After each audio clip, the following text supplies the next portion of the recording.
When I came to St. Louis, I didn't know anybody, and I was in a small apartment, sleeping on a bare floor for 6 months. I looked for help, nobody was helping me, and the Lord gave me that burden that nothing like that happened to other people. 11 years ago, there was a war in my country. Our government was doing something very unjust to one tribal group, and I spoke against that because I consider myself as evangelist, social activist. I care about justice, so I spoke about that and I got in trouble. When I come to America, what happened to me? The fact that there is a Church of Christ here, but nobody was able to reach out to me and give me a mattress is shocking. So my passion in Ethiopia translates here in reaching immigrant refugee kids who will be lost in the unfortunate part of the culture. Less than 10% of Americans befriend with refugee community here in the US. So it's a reality that the church is not yet reaching the new mission field. In my country, missionaries brought me to Christ. People who crossed the ocean went and found me, and I became a Christian. My perspective of the American church is a church that crosses, that goes, that touches lives. When I came here, the church is either it's a black church, a white church, Chinese church, an African church. It's so segregated, it's very difficult where to go. I started a ministry called Rise Together Ministries that's focused serving the refugee community in St. Louis. And in our ministry, 4 words are important: the alien, the orphan, the widow, and the poor.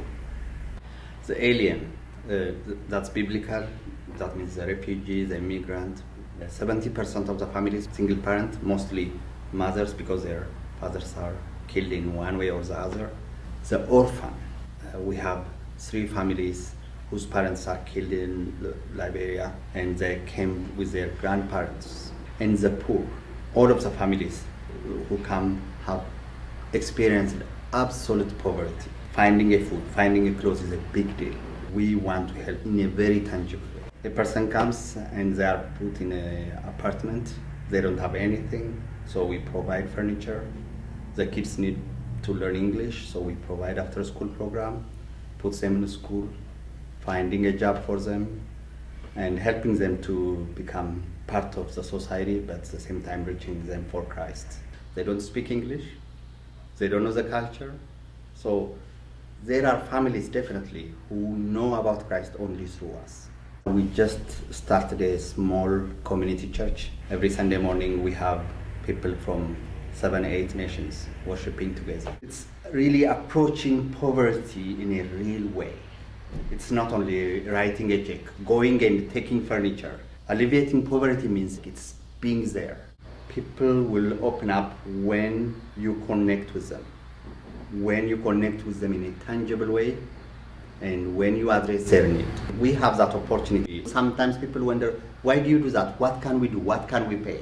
And we say, no, we do this out of the love of Christ. People who see that and come to Christ, they come to Christ because they saw love. I think that's what evangelism is.